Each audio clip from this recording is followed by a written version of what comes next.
Hi friends! So this is an add-on or a follow-up to the previous video about subjective and objective reality. There are a few points I wanted to add to that video. I wanted to clarify that just because you have a subjective experience that nobody else has, as long as it's grounded in objective reality, in terms of abiding by the laws, the fundamental laws of the universe, which are described in the Kybalion, not the Kabbalah, the Kybalion. Now, that doesn't mean that it is not true. If you have a subjective experience that nobody else has, or that nobody that you know of has had, it can be true. So I just wanted to make that clear. Now, you have to be aware of the distinction between an experience that you have that nobody else has, that it's still grounded in the laws of the universe, and also an experience that you have that no one else has, that is taking, it doesn't make it wrong or like not true, but it takes you off into the land of delusion or psychosis or schizophrenia, or you're essentially not present here in the physical world any longer. Your mind is in your imagination creating things that aren't there. That's a completely different thing. It doesn't, you're still in your mind, you're still creating things that aren't there, but it doesn't make it true. It's true for you, not for an objective truth. It gets really complicated when you get down to it. So anyway, just wanted to make that clear. So I think most people would agree that we don't want to go off into the land of delusion or psychosis where we're not in objective reality.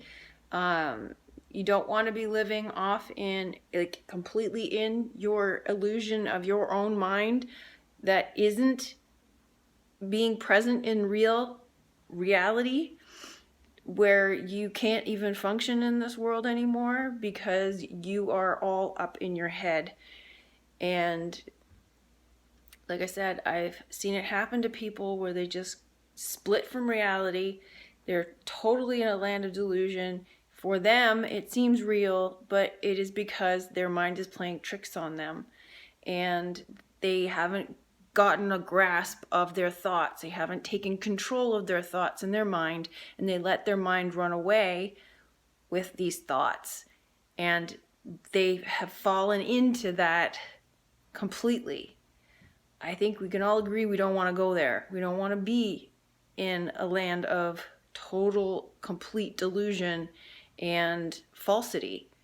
So that's where I'm drawing the line, so to speak. Like, you can have a total separate reality all up in your head if you want to, but I don't think you want to.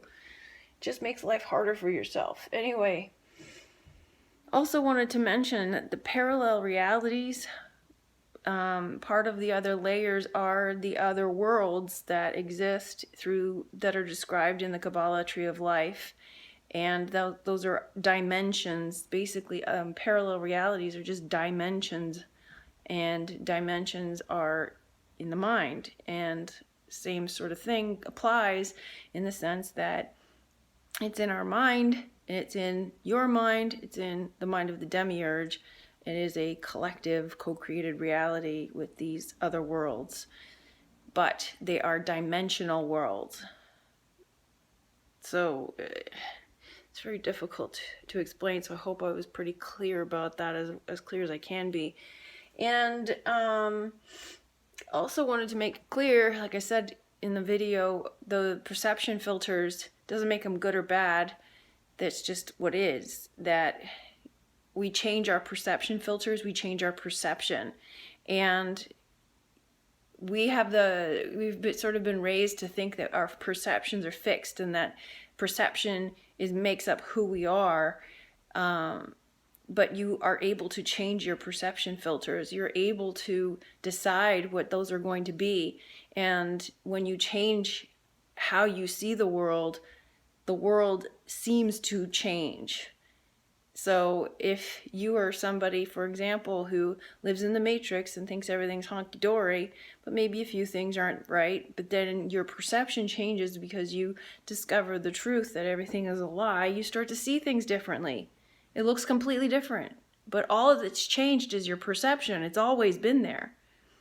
So that's my point, is that it's always been there, and the Matrix lie is an illusion that they have created because they told you a story about how things operate here and what the world really is, and we believed this lie and made it real, but it's all fabricated and precedented on a lie.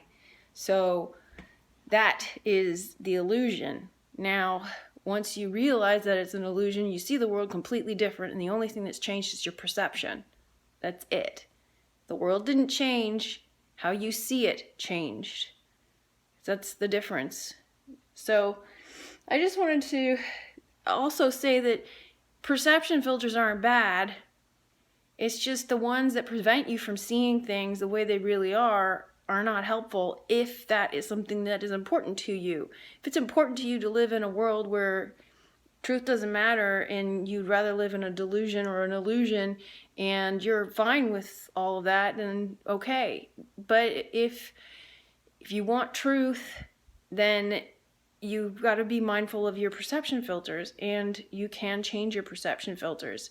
And you can say that your perception, one of your perception filters is that you're a globe earther, and that's going to prevent you from seeing certain truths. If truth is important to you, then eventually you might want to start looking into flat earth, understanding what the nature of our reality actually is. And the difficulty is that a lot of people don't, the term itself, flat earth, is a trigger. It's an emotional trigger, which is designed on purpose through mind control. They've planted it in society to make us react emotionally to the term flat earth. And so if you look at, say, ancient cosmology or magnetism or electricity and how our world is a dielectric, magnetic, and electric universe, you might understand better, and it might be more pleasing to you. It won't trigger you, and then therefore you might want to look into it. So these are some of the perception filters. Triggers are perception filters. And so if you're willing to clear them in favor of truth, then you might want to do so. And you can even play around with it. You can say, well, what if I decided to view the world as this, and see how things change, and see how perception alters your view of the world. And you can see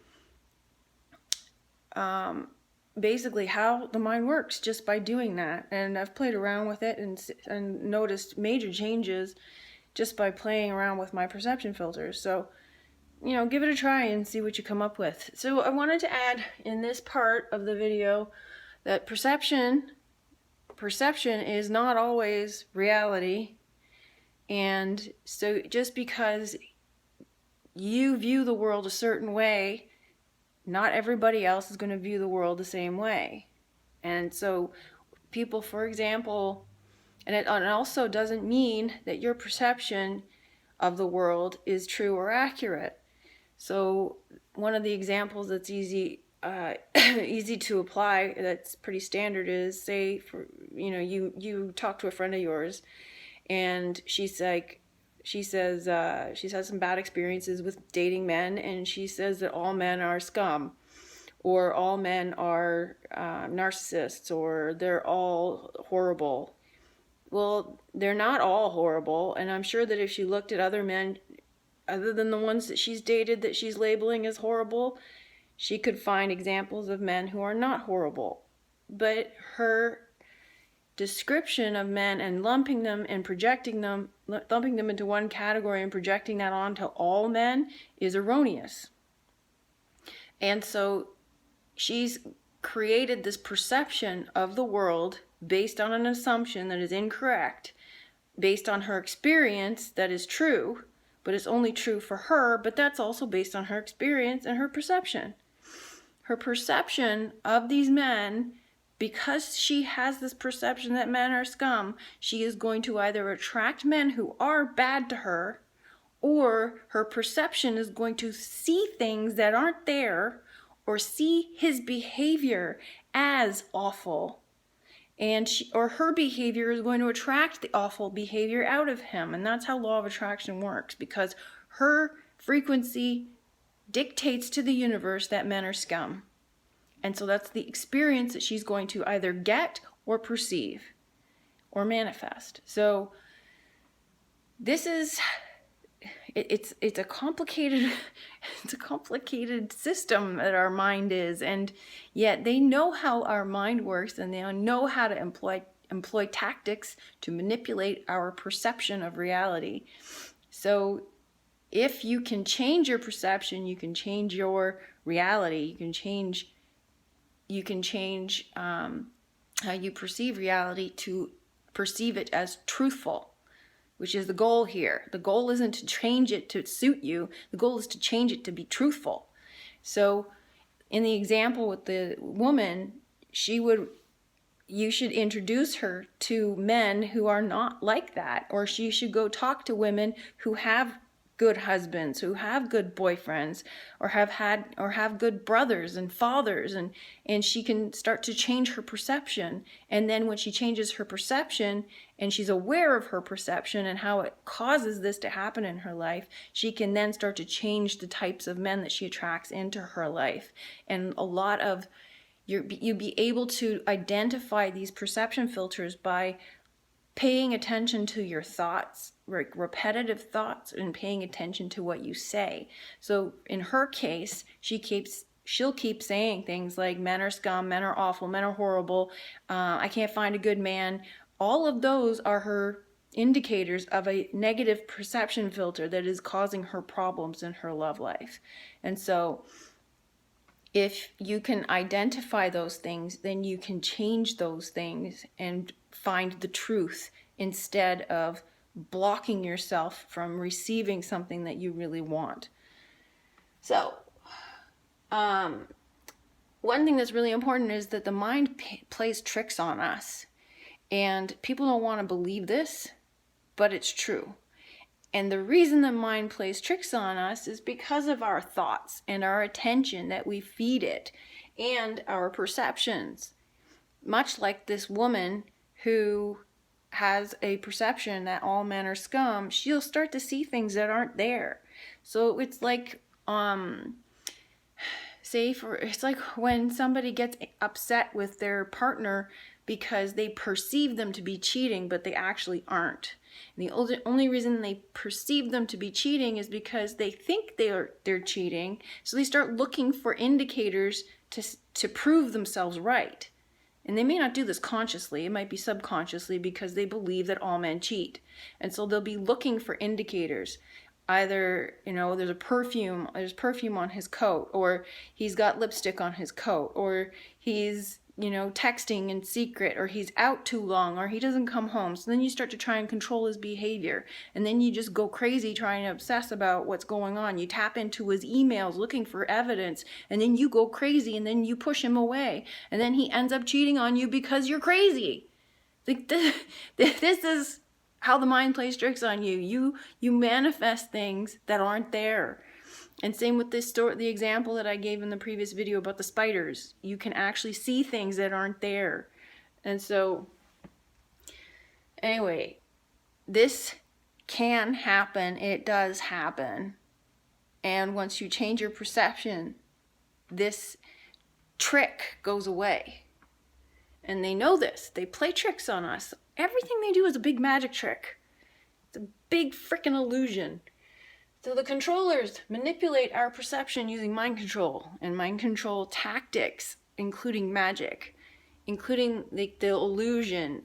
So, like magic tricks it's not just black magic, which is real magic, but it's also this illusion that, sleight of hand, or the way that they show, like smoke and mirrors. They'll show you something and then tell you a story about it that's not true. So that's all magic tricks. It's all an illusion, and an illusion of, like, the magical illusion. like Disney's all about magic. So mind control, what exactly is mind control? Because people think that it's like MK Ultra, where they put electrodes on your brain or give you drugs or totally keep you out of your mind, and so that you're like a robot or something. But no, that's what they tell you in order for you to think that you're not being mind controlled, so that you're not going to look at the things that are happening in your own life that are examples of mind control. Television mind controls you, society mind controls you, education, work, advertising. Every aspect of our lives today is about mind control. And if you haven't seen They Live, that will show you how they use mind control to get you to do what they want you to do. So mind control is employing any tactic to coerce, manipulate, or persuade your subject to think and behave the way you want them to, so that the subject no longer thinks for themselves. This is also narcissistic abuse, because narcissists see you as an extension of themselves. They do not see you as an independent being.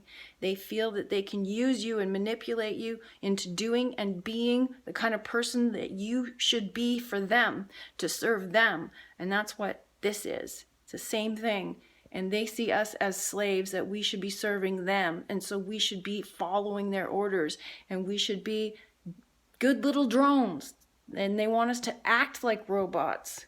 They don't actually want to make us into robots. They want us to behave like robots, so that we don't have any independent thought, so that we don't rebel against the system, so that we don't think for ourselves. So one example I want to use in terms of how they use mind control tactics is Flat Earth, because make no mistake, the whole release of all the truth is a psychological operation. And what I think is going on here, and I may not be right, but what I think is going on here is that they want to, because they're pushing us into transhumanism, they want us to be like robots. I think what they want to do is learn from us how we find the truth. And I'm just feeding them the answers, as are a lot of other truthers. But what they want from us is how do we find the truths, and how do we think, and how do we behave, so that they can prevent it in the future. That's just a hypothesis, but that's what I think is going on here. Now, so they released Flat Earth on purpose, and Flat Earth is not a psychological operation. The globe is. They designed the globe as one big brainwashing system to remove us from reality. That is really what they're doing. They're not hiding God. They're not hiding more land, and they're not hiding free energy. All of that is just a distraction to stop you from realizing it's very simple. They're using the globe to hide reality. They've put us in this land of delusion. So they've used it to hide reality, and they've used it to hide the true shape of the earth. They've used it to hide where we actually live, which is reality. So they've put us in a land of delusion, and that is what they're really hiding. So what they did was they presented us with two options to give us another illusion, another delusion. Simulation theory is where they're pushing everything. So they'll take the globe and say, oh yeah, we don't live on a globe after all. We live on a flat plane. We live on a flat earth. And here's the new model. So they provide us with all the answers. And maybe we don't have all the answers, so they leave a few little things unanswered. But they will control the narrative by explaining everything for us and providing us with a new model. But that new model is not accurate. They hide, again, the true nature of our reality. They're not showing the dielectric, magnetic, toroidal plane of inertia that we live on. They don't even talk about that. They just show us this plane with a freaking terrarium and a bubble, and then they tell us there's more land, and we don't really know what the shape of the earth is. I mean, come on. All this is fucking nonsense and game playing and a distraction. So they'll take you, guide you down a path that they want. They cover all the bases using controlled opposition.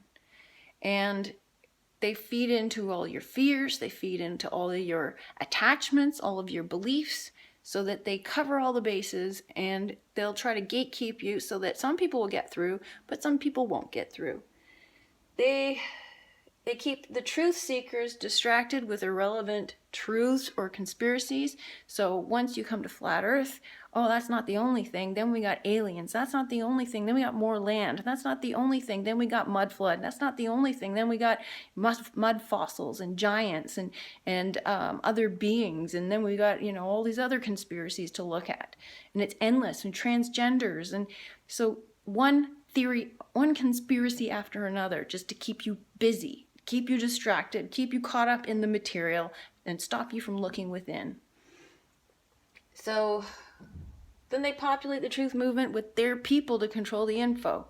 So they have all of these shills, all these shill channels that are gatekeepers. They control all the info that's disseminated. They control where you go, and control not just that, but they teach you what to think, what to say, how to behave, and what to believe. It's mind control all over again. It's mainstream television all over again. I mean, they own YouTube. These are the people who do television. It's the same thing. It's just YouTube. And so what they're doing is they're conditioning people in how to behave, what to say, what to do, and they arm you basically with these shills have an army of flying monkeys, which is what narcissists have, or trolls as you know them, and they prevent the real truth from coming out. So if a real truth comes out, they'll send their army of trolls to your channel and flock you with a bombardment of negative comments and hate, and try to get your channel taken down, try to get your video taken down, or what have you. They will do that, or they'll block your channel from getting views or subscribers, and all sorts of juvenile tactics. But not only that, but they make you into one of their flying monkeys, one of their trolls. You become their defender, which a lot of people refer to as Stockholm Syndrome. So they fed you these answers, you buy into it, then you defend it if somebody challenges it. But all of this is designed to keep you from thinking for yourself. And this is we can provide you with all the answers as long as you don't think for yourself. We'll give you truth as long as you don't think for yourself. This is the answer, this is the answer, this is the answer. And so what we have to do is think for ourselves. Is this true? Does this relate? Does this tie to everything else? What's the missing piece here? What am I not getting? So don't become one of their flying monkeys. Don't become one of their trolls and start defending their bullshit. Know for yourself what's true. I mean, it's not easy, because if you see somebody who you think can be woken up and you have some piece of truth that you want to share, that's fine, you can do that. But when you start defending and being hostile and negative and antagonistic, then you're doing their job for them. So, anyway, that's part of it.